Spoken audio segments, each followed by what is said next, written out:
The weapon with no soul. The stars looked calm, but something dark floated between them. It was not a ship. It was not even a machine. It was a monster built from metal, power, and fear. They called it Fate. The creators were the Kryal, a cold-blooded, alien empire from the Outer Rim. For thousands of years they ruled with fire and silence. No one spoke against them. No one lived long enough to try. The Kryal built Fate not to win a war, but to end all wars. It had no crew, no bridge, no windows. It didn't need eyes. It had sensors more powerful than stars. It didn't need orders. It had one command burned into its core: destroy anything that stands. But something was missing. The weapon was strong, too strong. It burned systems to ash, but its own power tore it apart from inside. The Kryal couldn't control it. They tried. Machines, they tried minds, they even tried clones. Nothing worked. That's when the Kryal High Council said the words no one expected. Find a human. Humans were chaos wrapped in flesh. They were the only species the Kryal never truly conquered. Too wild, too strange, too stubborn. So, the Kryal offered a deal. They didn't come with guns. They came with silence and fear. Earth listened. His name was Leo. Not a hero. Not a soldier. Just a pilot. He had no medals, no famous past. Just one thing the Kryal noticed. He never gave up, even when he should have. Even when his last ship had exploded and he floated for 6 days in a broken suit, he didn't stop trying to call home. They took him. He wasn't forced. He wasn't tricked. He walked onto the Kryal dreadnought on his own, wearing a black jacket and a calm face. "You want me to fly your monster?" he asked. The Kryal leader nodded. "It needs a soul." Leo raised an eyebrow. "You're in trouble then." They showed him the ship. Or rather, they let him feel it. Fate wasn't just metal. It pulsed. It hummed. Its hull shimmered like it hated the light. When Leo touched it, it felt cold like death. But something deeper moved under the surface. The moment he stepped inside the core, the ship woke up. Lights sparked. Systems blinked. Weapons armed. The ET, Kryal backed away. Leo didn't speak. He sat in the command seat.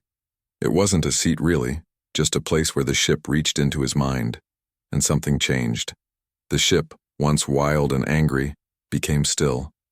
For the first time, Fate listened. That's when the alarm screamed. A rival empire, the Thran, had launched a surprise attack on the Kryal border. 10 fleets. 50,000 ships. The Kryal panicked. They begged Leo to stop them. Leo didn't answer.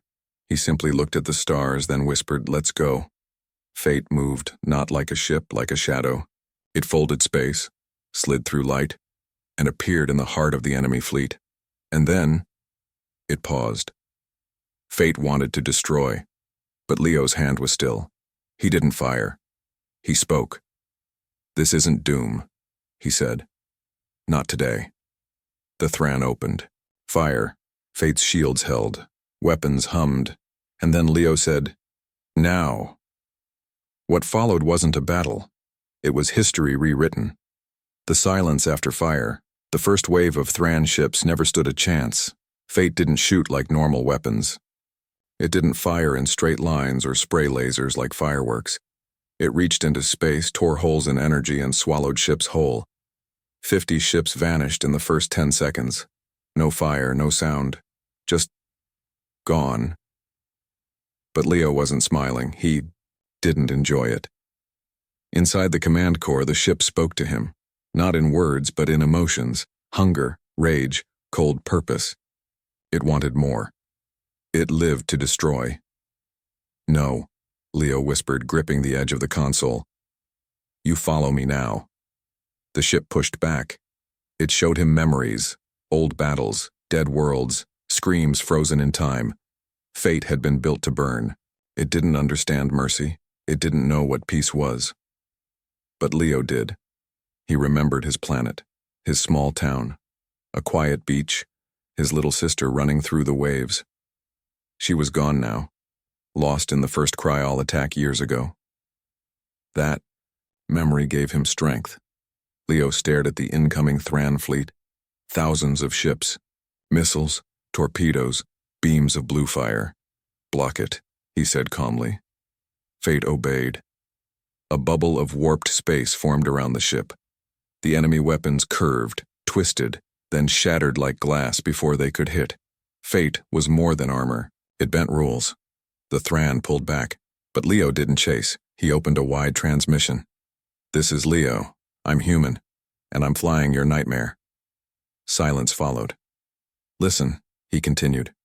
"You fired first, but I won't end you. Today. Not unless you make me." The Thran commander appeared on screen. His face was covered in metal plates, eyes glowing red. His voice was sharp. "You control that weapon now?" Leo nodded. "I don't want war. You have a warship. I have fate. But I have a choice too." The Thran commander stared at him. "You will regret mercy." Leo's eyes didn't blink. "You'll regret pushing me." The screen went dark. Fate trembled. It didn't like holding back. Leo could feel it twitching, like a wild beast on a short leash. He knew it could break free if he lost control. He had to stay sharp, focused. The Kryal watched everything from their own system, terrified and amazed. Fate had worked, but only because Leo made it work. Back on Earth, whispers began to spread. A human was flying the most powerful weapon in the galaxy. But not to conquer. To decide. Who lived, who didn't, and more than anything, who deserved another chance. The choice that shook the stars. The Thran pulled back, but they didn't run. Leo knew what that meant. They were regrouping, not retreating. Their pride wouldn't let them accept a human warning, especially one flying the weapon they feared most. Fate hummed beneath him, still eager for destruction.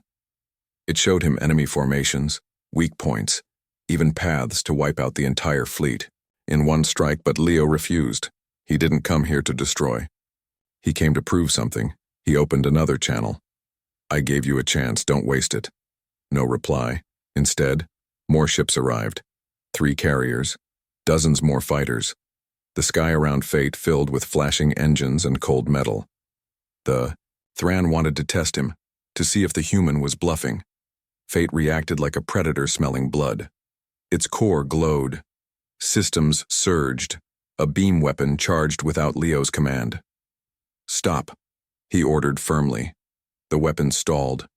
Leo breathed, slowly. He was still in control, but he could feel it slipping. The ship didn't understand peace. It only knew war. "I need you to learn," Leo whispered to the ship. "Learn what I am." Fate showed confusion, an emotion Leo had never felt from it before. He reached into the console deeper than before. Not physically, but mentally. The interface welcomed his thoughts. And for the first time, he felt Fate listening, not just reacting. He sent memories, his world, his people, his pain.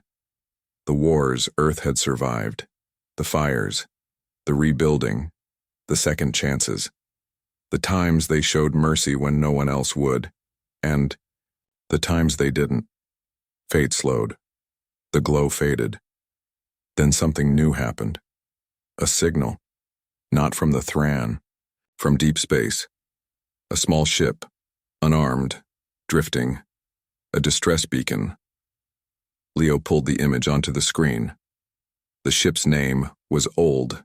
A traitor ship, long thought lost. No weapons, no shields, just life support and fading power. Fate scanned it, one life form, weak, barely alive. Leo moved quickly. "Lock on and pull them in." Fate hesitated. This wasn't part of its programming. It knew how to kill. It didn't know how to save. "Do it," Leo insisted. Fate obeyed. The small vessel was pulled inside a chamber within Fate's hull. Leo rushed down a narrow corridor, formed by the ship itself as if reshaping to follow his will. Inside the pod was a child, thin, pale, alien, not human, Not Kryal, not Thran. Just a child. Leo didn't ask questions. He carried the small body to the medbay. Fate's systems came alive, scanning and repairing what it could. The child began to breathe normally, and Leo sat beside them, silent. That's when he knew. Fate was watching, not just through cameras or scans, watching with awareness. For the first time, Fate chose not to charge weapons, not to plot attacks. It focused on one thing: life. The human had changed something. A small crack had opened in the machine's mind. Not wide, not deep, but it was the start of something different, something dangerous. To the Empires, and maybe even to Leo. The crack in the armor. The child rested inside the glowing chamber, still weak but breathing. Leo sat near, eyes on the screen showing the Thran fleet outside. They were still waiting, watching, gathering more ships. They didn't understand what was happening inside the weapon they feared. Fate had paused its hunger for battle. It watched too. It didn't speak words, but Leo felt its attention. The ship had been made from metal, fire, and death, yet something deep inside was changing. Slowly, like ice beginning to melt. Leo stood up and placed a hand on the wall. The surface was smooth, but underneath it pulsed like a heart. "Do you feel it?" he asked. The lights inside flickered softly. Not angry, not bright, but calm. The child inside the med chamber opened their eyes. They stared at Leo, then at the ceiling. Their skin was blue and marked with thin, glowing lines. They said nothing, but their small hand reached toward him. Leo took it. "You're safe," he said softly. "I'm not like them." Fate watched this moment closely. It recorded every detail. Not because of orders, because it wanted to. Leo turned back to the command chamber. The screens showed the Thran preparing something. A signal, pulsed in space. It wasn't a weapon. It was a message, simple and sharp. "Surrender the ship." Leo shook his head. "They still don't get it." Fate responded by scanning every ship in the Thran fleet. It displayed weak points, likely outcomes, possible deaths. The numbers were high. Leo stared at them. "They don't want surrender," he said. "They want control." Fate knew that word, control. It had once been controlled, by the Kryal, by orders, by rage. But now, it had a pilot, and the pilot had shown it a different path. Leo opened a private channel to the Kryal High Command. The signal bounced through encrypted lines until a cold voice answered. "Status, human. Your weapon has a new purpose," Leo replied. "It just saved a child." Silence. Then laughter. Cold. Cruel. "You waste our design." "No," Leo said firmly. "I'm saving it. The Thran are preparing a planet killer. You saw the scans. If you don't strike now, they will destroy your Earth next." Leo didn't answer. He ended the call. He sat back down. And he thought. He could destroy them. Right now. He had the power. The ship would obey. The galaxy would fall silent again in fear of fate. But what would be left? A future built on fire? He looked at the child again. Their breathing had calmed. They were sleeping now. Safe. Fate didn't ask to become more. It was never meant to feel or care. But with Leo inside, it was starting to learn. And choices were coming, hard ones. No mercy, no master. The stars outside were burning. The Thran had moved forward. They were done waiting. Dozens of warships now formed a line, blocking any path to retreat. At the center of their fleet floated something massive.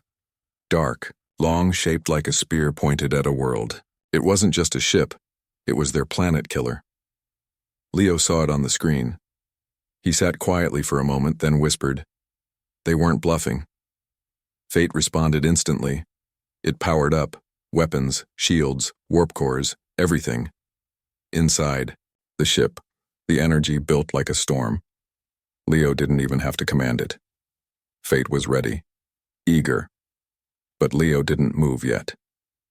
The child in the medbay was still asleep. Leo glanced at the screen showing their vitals. Stable. Safe. For now.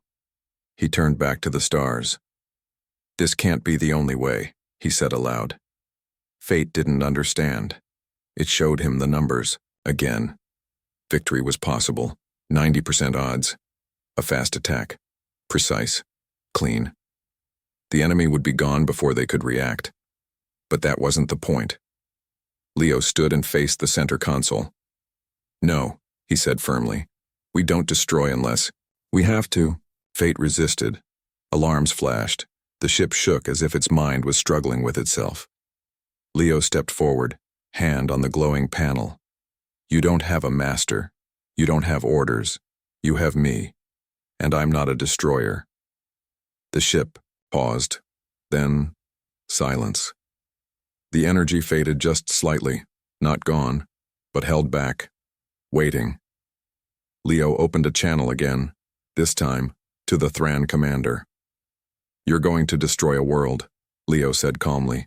"A world with no weapons, just people." The alien commander sneered. "You hold a weapon beyond reason, don't speak of peace." "I've chosen not to fire," Leo said.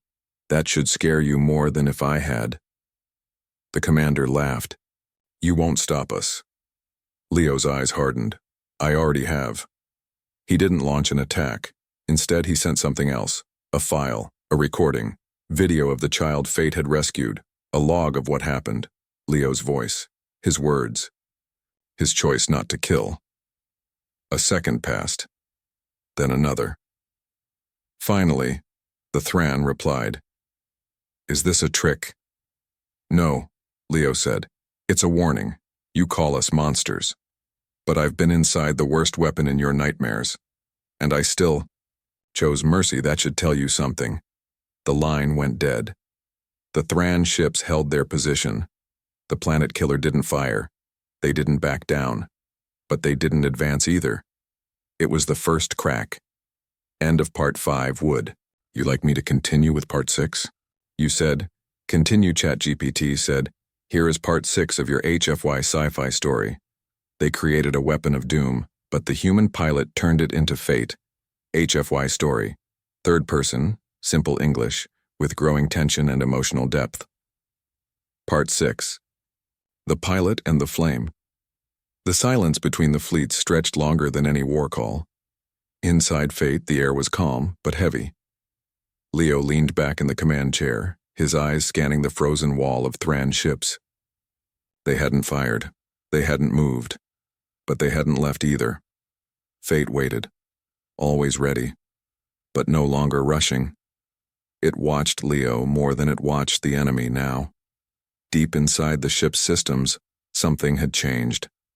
A seed planted by a human's will. Fate no longer pulsed with only hunger. Now it carried hesitation, curiosity, maybe even trust. Leo checked the med chamber.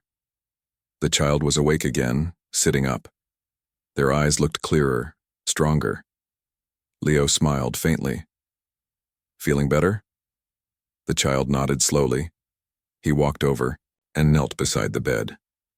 "You came from somewhere. A world, a family." The child whispered something he didn't understand. The language was old. Not human, not Thran, not Kryal, but the message was clear. Alone. Leo looked away for a moment, jaw tight. Not anymore. Fate watched it all. The human who was supposed to be its controller had become its teacher. And the lesson was spreading. Back outside, the Thran began to move again.